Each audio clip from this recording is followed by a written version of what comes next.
Hi, I'm Micah Clark. Thank you for joining us today.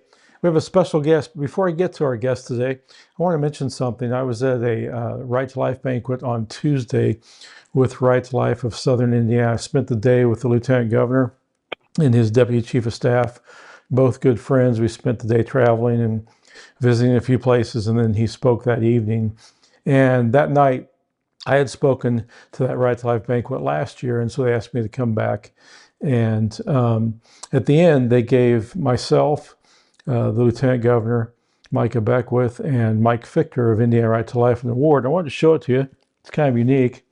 It's a handmade cross, supposedly with sand in it from the beaches of Normandy, which means a lot to me because I'm a World War II fan.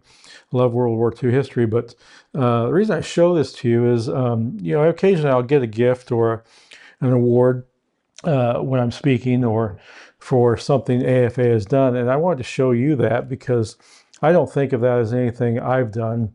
It's what you have helped AFA do through your support, and I represent you.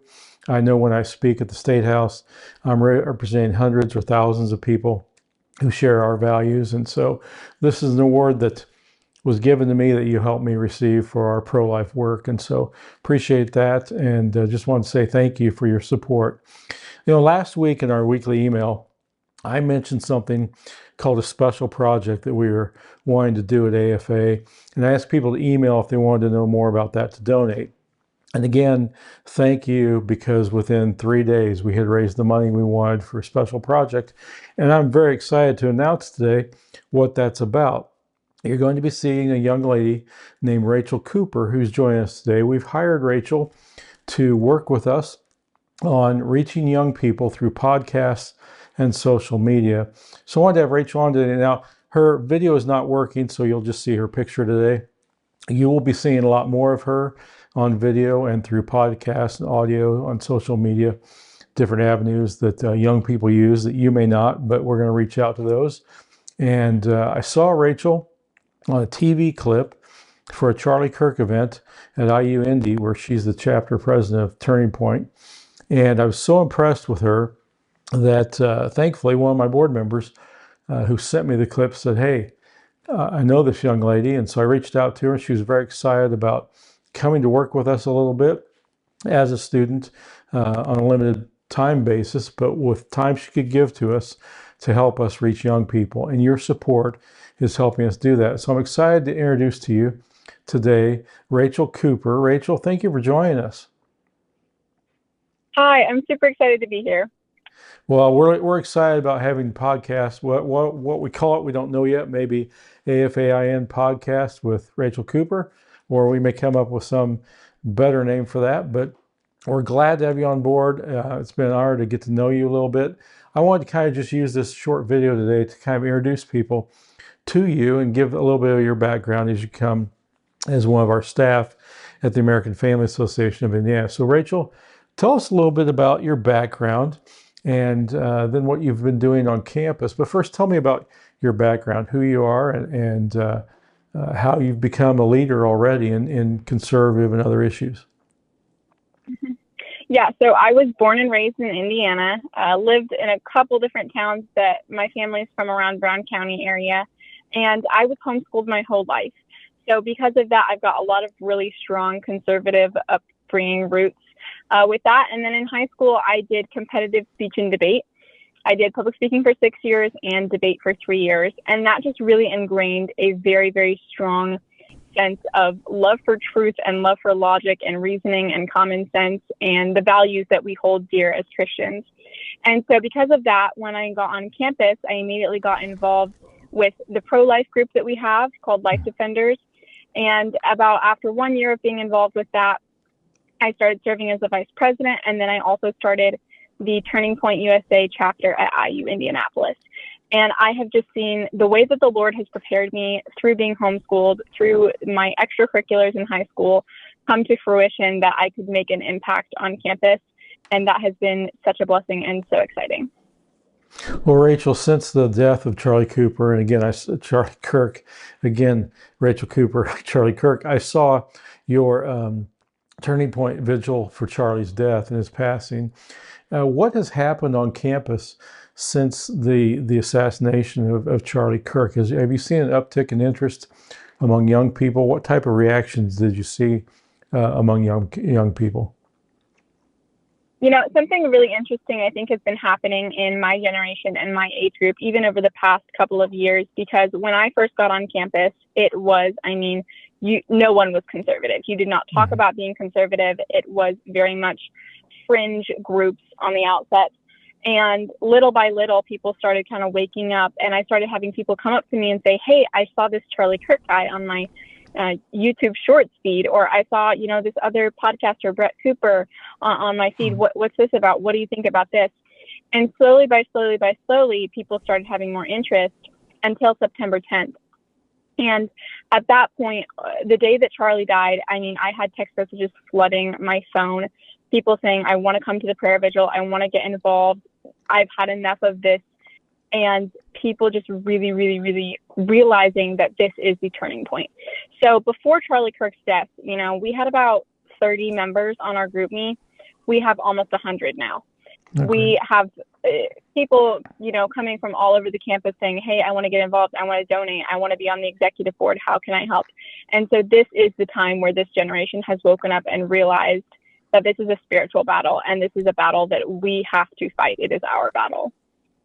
I'm so glad you said that. One of the fascinating and most powerful short stories I've heard about Charlie Kirk, and you probably heard this and saw this too, because I think it was shared at his funeral, but I saw it also mentioned by Robert Kennedy Jr.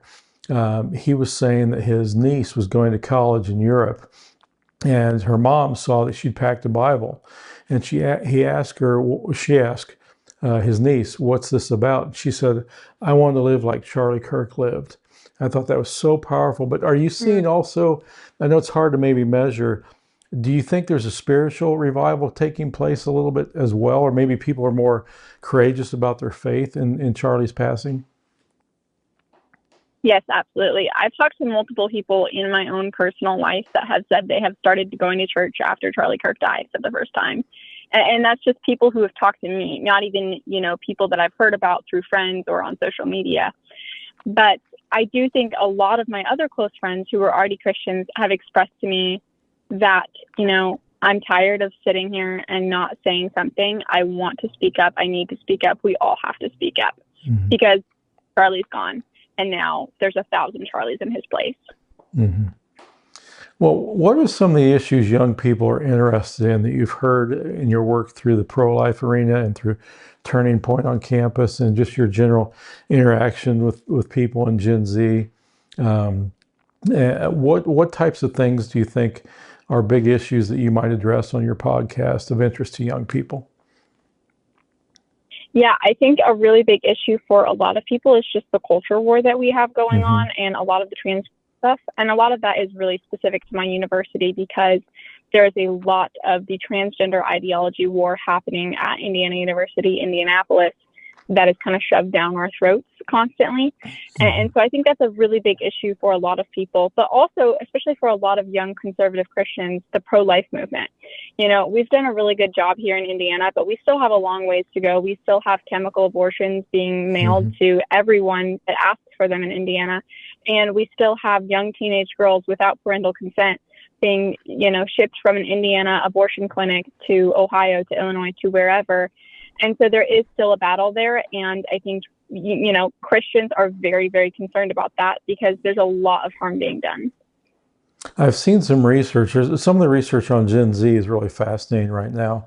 And one of the things I saw years ago is that this younger generation tends to be more pro-life than previous generations, which kind of shows the success of our messaging over the years. But they seem a little less likely to talk about it. And that could be from other messages like tolerance, diversity, or maybe fear of the left even being more aggressive than it used to be. But do you sense that maybe with the passing of Charlie, there's going to be people who are going to be more vocal about what they actually believe? I definitely do think that people will be more vocal, because one of the biggest issues, one of the things that one of my regional coordinators always told me when I was struggling to find members was, it's Indiana, it's a red state, they're out there somewhere. Mm-hmm. And I have had so many people come to me and say, yes, I'm conservative, I love Turning Point, but I don't want to get involved because I want to stay away from the conflict. I don't want to be involved in the controversy. And that's been less so since Charlie Kirk died. Mm-hmm. But at the same time, it is probably one of the biggest issues of our generation. I have so many friends who will express to me that they agree with everything that I'm saying, but they don't want to speak up about it, because there's this idea that as Christians, being a good Christ-like follower means not being divisive, which is the exact opposite of what Jesus did. If we look at the gospel and we looked at what Jesus would have thought if before he made a statement, he thought, I don't want to say this is going to be too divisive, the gospel would look pretty empty and the Bible would look pretty empty on a whole. Mm-hmm. And so that's probably one of the biggest issues that my generation needs to work on, is speaking up, saying your opinions, because at the end of the day, voting is not the only thing that matters. Having discussion, like Charlie Kirk did, is one of the most important things for our country. I want to ask you just a general question. You don't have to answer this. I don't want to put you on the spot or cause you anything. But one of the things that I think young people are afraid of, and maybe you've seen this, I even saw it when I was in college back in the previous century, years and years ago. I have children your age now, but there was a fear, even going back for decades on college campuses, that if students answered certain questions or wrote certain essays with what they really believed, that they were afraid of getting penalized or punished academically. Is that still a strong concern as a reason why students may not want to be as vocal, or they'll often repeat what the professor wants to hear, even though they may not believe that? Yeah, I think that is definitely a concern, but what I've seen more of is probably just a concern of what peers would think of the backlash against other people disliking you, and the excuse that's made for that is, I don't want to turn someone away from the gospel, and that's not a logical reason to not share the gospel or share your beliefs, whether it's political or Christian, because once again, there are verses in the Bible where it says Jesus spoke to the crowds and some turned away. That's just what's going to happen if we're speaking truth. And some of it is definitely fear of backlash for grades or anything like that. And at the end of the day, it really just comes from storing up our treasures in earth and not in heaven. If we're really storing up our treasures in heaven, then that should not be a concern for us as Christians. Yeah. Well, I was the head of college Republicans on campus, and that was before they had a lot of other campus activities, and I ran into that a lot too. I wrote letters to the editor in our school newspaper and things. But what I found was the conflict that caused actually built character in me. When you go along, you're not really forming your values, but when your values are challenged, that's when you really form your opinions. And I think you see things a lot clearly because you actually look at both sides, or you're not just regurgitating one side. And so you learn, and at that point in life, young people, so often at college age, is the time where they have to decide, am I going to stand for what I truly believe? Is Jesus real? Is this just me going to church? Or am I going to actually make him my Lord, not just my Savior? Am I going to live for him? Am I going to believe what I was taught to believe, or am I going to abandon everything just to get along? And so I so appreciate the work you've done. Tell us a little bit more about where you think your podcast might go, or some issues you might address while I've got you for a few more minutes. Yeah, so I really want to address a lot of the issues, obviously, that my friends are concerned about. So that's a really big thing. If I'm hearing things from people on campus, hey, this is an issue that we're worried about, I definitely want to address that. But just more on a broad issue, I definitely want to talk about exposing a lot of the things that the universities are doing. At my university, I know there was going to be a bondage event, and the only way that was shut down was because of students. Or there's a drag show event. There's drag show events at pretty much every university that I know of. And then talking about things like what are chemical abortion legislation in Indiana, and what can we do to stop that? Because at the end of the day, honestly, one of the most effective things in moving legislation is people that are in my generation going to the State House, doing lobbying, and making your voice heard. That is so incredibly effective. So if we know what's going on in Indiana, it's going to be a lot easier to put that message out and to stop those types of things from happening. Lastly, what type of, it's kind of a technical question, but what kind of methods or media or podcasts or social media, what types of things are young people looking at that maybe parents aren't familiar with? And we all know about Facebook and some of us know about Instagram. What do you think is the most influential thing reaching kids right now? I would say any type of short form video content. It depends on what platform they're getting it from, but the main three are YouTube Shorts, Instagram, and TikTok. So those are the main three that people will look at. And that's pretty much all of my friends. If they've seen something going on in news, they're telling me, hey, I saw this video on one of those platforms. And that's how, they're getting their information, their news. Once you get a little bit older, then you'll get into some of the X platforms, but really it's YouTube Shorts, TikTok, and Instagram.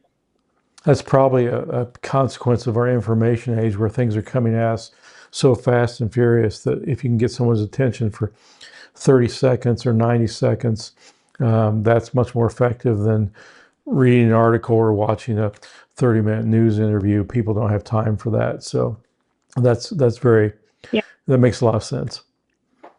For sure, yeah. And I think part of that is, if you can put a small clip of a podcast out on one of those shorts, and someone sees it, if you have something that you can say that's intelligent for 10 seconds, then there's a good assumption that you'll be intelligent for a little bit longer than that. But if you can't say something intelligent in 10 seconds, then how are you going to give any information worth learning over the course of 30 minutes? Well, Rachel, thank you for joining us today. I know you're actually at campus and you've got classes to go to. And I appreciate you taking a few minutes. I'm so excited to introduce you to our audience today. We're talking with Rachel Cooper, who's now joined AFA staff to work with youth outreach, podcasts, social media, and I'm very excited about her joining us. I hope you've enjoyed listening to her, hearing a little bit of her heart and her background and things she'll be doing for us. And I appreciate those who stepped up to help support this financially. And so, Rachel, I'll let you go, but thank you for joining us today and look forward to working with you. Thank you so much. I'm super excited to start the show. Me too. Well, we'll be pushing those out. You'll see those in my weekly email and other forums. Our Friday videos as well will have links to where young people or you can catch up with Rachel and see what she's doing out there to reach young people. So again, I'm Micah Clark. Appreciate you joining us today on this Friday video. And our guest, Rachel Cooper, with AFA staff member who we've just hired to do youth outreach and podcasts and social media. We're excited about that. Hope you are too. I hope you have a wonderful weekend in this beautiful fall weather and have some great time with your family this weekend. I'm Micah Clark, American Family Association of Indiana. Thank you.